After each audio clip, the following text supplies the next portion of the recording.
Thanks for staying with us. You're watching the Monday Report. Now, the competency-based curriculum is currently being rolled out, but opinion is divided on whether the country was ready for this system or not, its actual cost, and whether it's an inclusive system as well. And that's the discussion we want to get into at this time. Remember, you can send in your videos, your comments, your questions.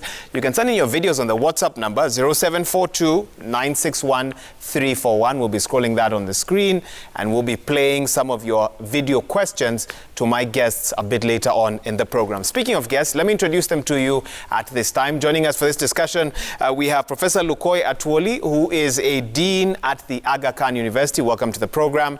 Next to him is Dr. Nelson Makanda. He wears many hats, but for purposes of this discussion, he's a former member of the CBC task force. Karibu, Daktari. Thank you very much.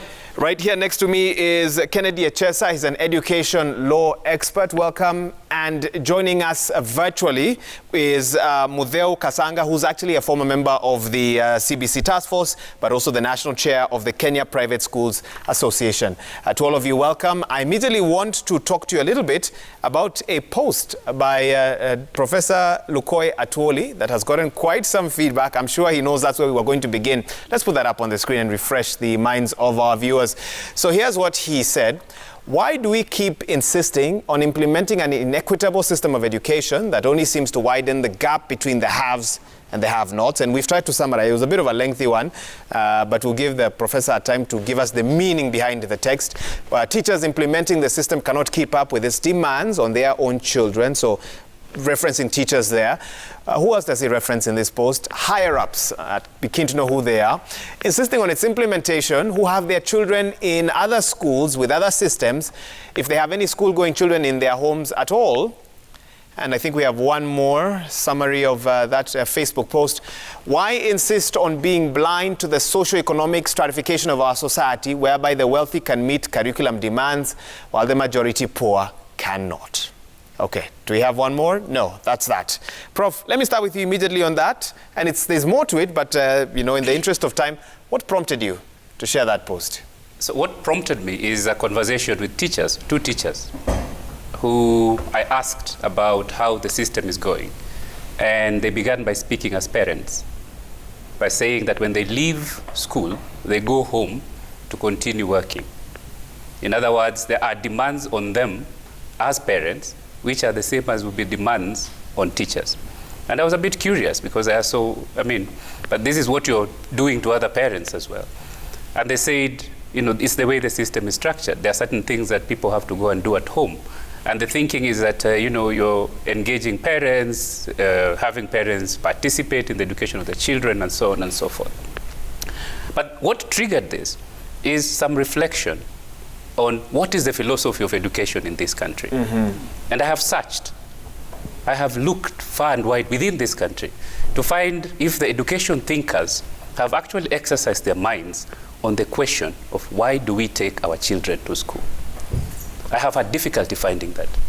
What I find is why the country wants children to go to school, why teachers want children to go to school, why parents might want children to go to school. There's nobody talking about why does that child go to school anyway? And when you talk about philosophy, so I have sessional paper number 1 of 2019, which is supposed to provide the framework for implementation of this new education system. I have looked inside that document for the philosophy of education, and there is actually a chapter in which it is written, the philosophy of education, research, and whatever. What does it say? The philosophy of education in Kenya is to educate. What is the vision? Quality education. What is the mission? To provide education. What are the objectives? To provide education. It doesn't appear to me like deeper thinking has gone into this system at the point when you're implementing. And yet you're sitting with two individuals who sat on a task force that should have been carrying the deeper thinking. I fully respect their work, and I think they're complete professionals. They did their job, but I am challenging them to engage in a conversation that will convince your average Kenyan, why should they take the child to school, rather than why should the government go to Kibra and collect children and force them into school? Why? That question remains unanswered. Well, he's next to you, so he can immediately respond. Dr. Makanda. Thank you very much. Thank you very much. We, myself and Mutheu Kasanga, sat in a task force, and the responsibility of this task force was to look at how we can enhance equity, access, quality, and during the implementation of this curriculum reform. And so we focused ourselves on those issues that dealt with equity, issues that dealt with access, issues that will deal with quality. But we had a broad TOR that then enabled us to be able to look at different things. But perhaps the question that Professor Atwoli is asking for is not a question for that task force. That question actually lies within the basic education framework. Perhaps he moved to the sessional paper number 1, but he did not give regard to the basic education framework that actually gives a philosophy of why educate Kenyans. And if you give me time, just allow me to mention a few of those things why the rationale for the basic education framework. One is based on the need to align our education with the 2010 Constitution. And a few things come up in 2010 Constitution. You have Article number 6, you have Chapter 4, the Bill of Rights, you have Chapter 10, Article number 10 on values and principles of governance. And so we wanted an education system that will help us align to that. But also Vision 2030. Vision 2030 has pillars, and perhaps the 844 system of education had not aligned properly to those pillars. And so in the thinking and the framing of CBC, we hope that we could be able to align this to our development goals as a nation. But perhaps globally, what skills do we need for a 2021 century student, but also citizen? And so what skills were we looking for? We want to move from a place where you have an education system that has prepared somebody only to remember and to recall and to be able to produce content, but perhaps one who has certain competences. So what are those competences in 2021? Innovativeness in 2021 century. Their skills like innovativeness. Are they competent enough to interact with other people? Are they competent enough to be able to function as global citizens? So I think there is a rationale in the basic education framework, and I think it would be important that then as we discuss this, people have a familiarization with the basic education curriculum framework, which is a very important document. You put it in very good words, but not everyone agrees with you on that. And Kennedy, I'll give you a chance to respond shortly. But Mutheu, if you can hear me, in a nutshell, what the good professor here, Lukoy, was saying is that the CBC rollout has effectively failed. And let me quote former NAT Secretary General Wilson Sossion, who said, and I quote, that all teachers in Kenya are fully engaging and teaching outcome-based curriculum and not CBC. CBC has never taken off. As someone who sat on that task force, what's your response to those who say it's simply not working? Okay, this is not new to Kenya. We have always had discussions on education. The task force report that we are now referencing is actually built upon a previous task force from 2012, which Kenyans still, inputted, but then turned around and made quite a few comments similar to what is coming out now. And when we rolled out the 844, the same issues were arising. And I do remember around 2005, Kenya, people sort of agitating again for the system to change. And when they adjusted the internals of the system, we've put ourselves where we are now, where it became very quickly apparent that curriculum change was unavoidable. The fact does remain as thus, that 844 was not serving us. That the vast majority of employers continuously complain about the quality of output the education system is churning out. And this is now addressing Professor Lukoya's question. What is it that we are educating for? If the people who have to deal with the output are so unhappy with the product, then what is the philosophy? And at what point do we say it is time to change? And is the process of change ever going to be easy? I don't think so. 844 was not this easy. In fact, if I remember well, and I think this is on public record, 844 was simply imposed by decree and imposed on the upper levels of primary and onwards. This is at least a build-up that allows us to build it up progressively and fix things progressively. And like 844, which was simply imposed politically, there was no preparation for it at all, and teachers were forced to learn as they implemented it. And like this time where we are chasing training and then implementation is coming afterwards. So I think, yes, people are anxious. And I think, if I'm being honest, a lot of the questions are coming in as a result of how the private sector is implementing CBC rather than how the public sector, which is fully resourced, they have all the textbooks have been distributed. And this is the first time in the history of the country, at least in my history, my living history of the country, where textbooks, every child has textbooks. You know, we are doing quite well on some of the major metrics for delivering a credible education in this country. Well, Modeo, if hang on there. Sector, this is where perhaps we are put on the spot, because a lot of the questions on expense are actually coming in from our end, which is a huge segment.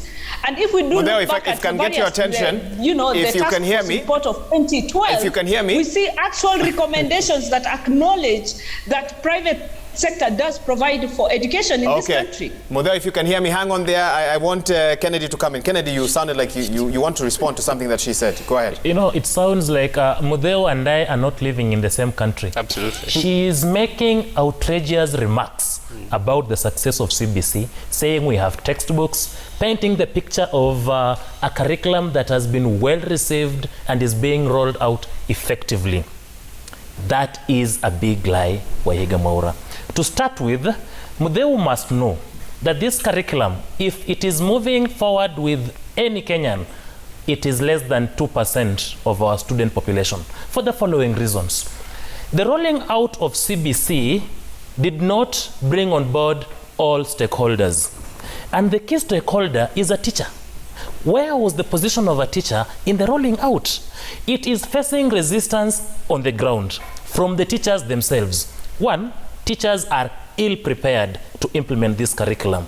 Teachers have not been trained. As we speak today and even tomorrow, teachers are still going for seminars to learn how to implement an already ongoing curriculum. And as they go, they're going because TSC began by intimidating them, by blackmailing them, by sacking some of them who raised issues with CBC. You have proof of that? We have proof of that. It has been common knowledge. No. People were sacked, people were interdicted when not questioned. Well, TSC are not here, but carry on with your point for them to respond to that. Go ahead. And let Modeo give you some time. Give him 1 minute, just finish, let him finish. Funding. In 2003, when President Kibaki took power, every pupil was being given 1,370 shillings. In 2003, what was the cost of a biro pen? A book? In 2021, August 6th, on 6th of August 2021, the Ministry of Education released 132 shillings for account 1. 172 shillings for account 2, meaning for term 1 they gave a student about 270, and for the textbooks they were giving 70 shillings per learner to get textbooks that will serve about 13 learning areas. For ICT, which is meant to support CBC, the ministry is giving 3 shillings per pupil. If you have 100 students in school, you get 300 shillings to buy bundles, maintain gadgets, pay the expert. How can such a curriculum be implemented with such kind of funding? Okay, she wants to respond to that. Then I come to you, Professor Lukoy. Keep it to at 1 minute, Modeo, if you can. We want to engage the other panelists as well. Go ahead. Okay, thank you very much. Teachers are professionals. Teachers, the one thing about CBC that we all need to understand, I am a teacher, that it is a change of methodology. Just that. Maths is maths, English is English. So whatever training we are doing is more about the schemes of work, the new how to scheme for CBC, for a competency-based curriculum. It is not about the act of teaching that has changed. It is the method that we deliver the same content, and rearranging it so that it is more facilitation than teaching. How can a person who's gone through teacher training not be prepared for that? We have been taught this in our teacher training. So I think that's a very big sort of diminishing of the status of a teacher, and knowledge that we are trained teachers. We are already trained. The one thing that is being trained, I am a teacher, I've gone through the training myself, is that we are just changing from lecture method to facilitation and then adjusting to the new curriculum designs. That's it. That is it. We cannot, that is a truly gross misrepresentation of what the TSC is doing to enable teachers to teach the new curriculum. Okay. English has not changed, math has not changed. Biology will not change when we get to junior secondary. Okay. It is how we teach it that changes. And this is already covered in the current teacher training, but now will be emphasized in the new teacher training curricula for incoming teachers. Mudeo, hang on there. Let me allow Prof. And I need to underline this as a teacher. I am a teacher, so I know what I'm talking about here. Okay, thank you for that. So let's not diminish what the TSC is doing and what other trainers are doing. Okay, Mudeo. We are pumping in a lot of training in there. Okay. And the TSC is doing Mudeo, it if you can hear me. Ahead. Yes. It is not training backwards. It is training ahead. So right now, we are about to start training for grade 6, not grade 5. We have finished training for grade 5. Okay, thank you for that, Prof. Thank you, Prof. Come in. I think, first of all, I'll begin by saying this attempted blackmail of telling us we cannot discuss education because we are not teachers. We are teachers. And we can study the philosophy of education, and we have. So let us engage on the issues rather than engaging on personalities of saying that as a teacher you can't tell me this. We can tell you because you're teaching our children. And it's our right to discuss this system. Number 2, methodology is everything in education. Methodology is everything. You can have the best content in the entire world. If you deliver it in a way that the learner cannot engage with, you're wasting resources, you're wasting time. Therefore, we must spend sufficient amounts of time discussing methodology. A teacher who's trained in the method she says has now changed, the lecture method. Turning that teacher into a teacher who will be a facilitator in a competency-based system or a problem-based system, which I have gone through, you have to go through training. You have to go through reorientation so that you don't become too directive, so that you become more of a facilitator than a lecturer. So it is a huge change. And if you sit with a teacher and the teacher tells you, I have not been trained in this system, that is huge. So we have to engage on that. And we have to be honest in this engagement and say, it's true, we didn't train all the teachers at the beginning. We have in place a mechanism to try and reach as many of them as possible. We will not reach 100% of them in this time, but we will make a fair effort. And that can be set aside. Let me just go back to the question that I asked, because it has not been answered, and you know it hasn't been answered. The philosophy of our education system is unspoken. It's unspoken because it is old. It is old because it is pre-independence. The philosophy of our education system was to create a conveyor belt of workers for an elite, which that time was colonial. We got independence, we got a different set of elites. As Franz Fanon says, black skins, white masks. Okay, so we just exchanged the colonial elite with our own elite. And we refashioned the education system to continue serving that same purpose. So the philosophy of the education system, which we have never examined because maybe there are other considerations, is that we want to create worker bees who are organized the same way as bees are organized in a hive, where there are those who are drones, there are those who are workers, and then there are the queens who are the elite. And so the method of delivery is changing in order to produce better workers, or better worker bees, better drones, and to better serve the elite. You talk about using locally available resources, which she hasn't talked about. But the CBC that I have been told about is that it doesn't matter whether you don't have access to a computer or a printer. You can use locally available resources. This is the beginning of stratification of our society between the haves and the have-nots. Because those that have computers, they are telling me, before they go home, they print the homework, and they go home, put it together, the kid takes it to school. I don't know those who don't have access to computers, what they're printing. Parents are sitting with them, maybe playing with matope and creating models from matope. We are stratifying this country based on what I have and what my neighbor doesn't have. This is a conversation we must engage in. There's no problem with CBC as a method of delivery of education. Absolutely no problem. There might even be no problem with the content of the curriculum as it is right now. But this stratification of our society is a conversation we must have. In this time, we're only discussing that stratification in the context of education. If you go to health, it's exactly the same stratification. Go anywhere, in employment, it's exactly the same. So this is the deeper conversation we must have, rather than quibbling over whether CBC is better than lectures. These are settled arguments. We don't have to engage in them. I am then curious as to whether Dr. Makanda and Mutheu, and Dr. Makanda, I'll start with you. Did you anticipate these challenges as you sat as a task force? Or are there surprises coming up? I think, let me say that we are not discussing the report of the task force. Okay. Because the report of the task force addresses some of the questions we are asking here. So in terms of discussion, we are perhaps trying to ask, where are we at in terms of implementation of this CBC? So that we are trying to provide solutions rather than trying to throw stones and blaming each other. Because this is a Kenyan child we are talking about. I think in terms of conceptualization of CBC and the vision that we have been given to create an engaged, empowered, and ethical citizen, Professor Twili talked about a vision, and I have read that in the documents of the Ministry of Education, that we are seeking to create an empowered, an engaged, and ethical citizen. And then the mission is to be able to bring out the potential of every learner. So perhaps, how do we work at this system of education so that then the potential of every learner is not hindered because of focusing on examination?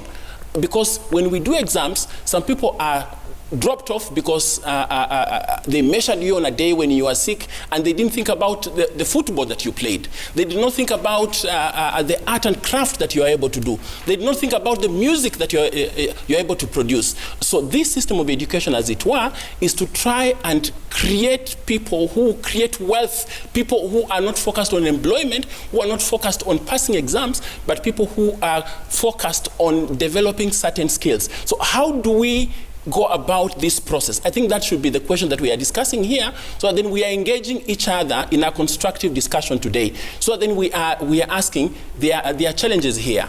Teachers are asking for too much work, or they are assigning the parents too much work, or the child is being asked to do things that they are incapable of doing. So then we go back and address teething problems, because I presume that the issues that we are discussing here are actually teething problem in terms of implementation. Perhaps it's a question to ask, did we do piloting sufficiently, so that then we could be able to have sufficient lessons to be able to implement? And if we did, then we will be able to realize that teacher preparation is critical in implementation of any curriculum. Maybe one, you're calling them teething problem, which makes them sound very manageable, but some would ask, for example, as a task force, I don't know if you discussed this, what did you anticipate or estimate in terms of who will bear the cost of this transition? And Mutheu can also jump in on this once you've spoken. Education is a right in the Constitution of Kenya.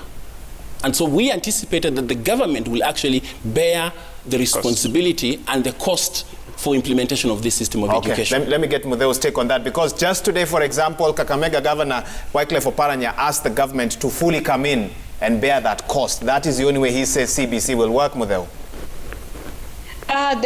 For the county governments, they bear the cost for ECD. Which is a devolved unit, and the government bears the cost for primary, secondary school. Like Dr. Makanda has said, it is a constitutional right for Kenyans in education. This is espoused in the Constitution, and the issues of equity in our country will continue to be there, and this is a big discussion, and this is where I agree with Professor Atwoli there, that this is quite it's not an easy discussion to have, because what are the straightforward solutions in education? For instance, what are the straightforward solutions in health for addressing equity in education, and it has to be sort of something, you know, that is built up upon systematically to eradicate the glaring inequities in education, like he has said. But that was the major focus of the task force. We did discuss equity at you know, it was at the core of what the task force did, and it was at the core of the previous task force as well, and it is at the core of all the education documents, including the sessional paper he mentioned there. He quotes there, equity, equity, equity throughout. And this is where perhaps now our socio-economic status as a country comes in, where you have, you know, some of the urban areas having huge access to a lot of resources, and our far-flung areas really having not even simple network issues. And we saw this during the pandemic when we were trying to get education restarted, and how it was actually impossible. We just couldn't do it. Even for us in the private sector, we couldn't have anything happening, and the fraction of the private sector that managed to do anything was truly just the well-off, and therefore we couldn't even put that on the table. And one of the clips you showed earlier sort of highlighted that, and that is why we are having these terms that attempt to catch up and make sure that everybody is on the same footing, and that every child gets equal access to education without favoring the ones who are more socioeconomically enabled. This is a discussion we are going to keep having in Kenya. This is a discussion that I hope and pray that some of the things that go wrong in our country can be balanced. For instance, addressing corruption, so that more money can be pumped into education and health, for instance, to balance out the inequity in our country. It is a reflection of us Kenyans that our children get to suffer because there's so much that's not happening correctly. Education could do with more funding, a lot more funding, and at the moment, we all know that basic education, especially early years and primary, need a lot more funding than they are getting right now. But we cannot then disparage what is coming to the sector, because it is not having it at all is just out of the question. We need more. We need more in secondary, we need more in primary, but this is a larger national discussion that needs to be had about where our money gets lost and how it gets lost, and therefore how then it doesn't get to reach those who need it the most, to create an equitable solution and equitable education system. Thank you, Mudheo. Kennedy, you can jump in on this. The cost, who's going to bear it at the end of the day? Thank you, Waihiga. And just like my brother Atwoli has said, I am a trained teacher, a teacher of English language and literature. I have taught in primary school. I have been a class teacher of class 1, Form 4, and I now do teach at the university. So this assumption that whoever is not in classroom teaching, not teaching, has no right to talk about education, shall come to an end. Having said so, Mudheo is avoiding a very critical question that you are asking. Who is bearing the burden of the cost of CBC? I've just informed this panel and Kenyans that what Kibaki was giving us in 2003 is what we are being given today. No addition. And 2, CBC comes at a cost to a parent. 844 was not as costly to the parent as is CBC. Today a child will come at home and says, Mama, we've been asked to take a photo of our family taking fish and ugali, doing this and that, and you get frustrated as a parent. And again, about human resource. 844 had 6 subjects. CBC is having 13 learning areas, double what 844 was giving. The human resource in terms of teachers, the postings have remained elusive. Schools are getting an additional teacher within 3 years. Although the Teacher Service Commission said they are preparing adequate number to support. For how long are they going to prepare? And as we speak today, teacher training colleges are closed down. We have no teachers being trained. And then Mudheo is making a very fundamental mistake by saying that CBC is not quite different from 844. What Professor Atwoli has said is true. Methodology in education is everything, not about the content. If I have the right methodology as a teacher of English, I can go to class and teach history, teach theory, very well. Have they done refresher courses for the teachers implementing CBC? The last time art and craft was taught, home science, agriculture in primary schools was in 2000. A person who was not taught a subject from 2000 is expected to teach that subject today without a refresher course. That is impossible. We now want to, on the other side of this break, get the views of our viewers. They have many questions about CBC. My panel has a lot of content. I want to let them keep talking, but I also know that you, as the viewer at home, have sent in your questions via video or your tweets and your SMSs as well. We'll get into that on the other side of this break. You're watching the Monday Report. The SMS line is 22422. Let's continue to engage on this discussion, the state of our education, the CBC rollout, 844, and the future. Stay with us. We'll be right back.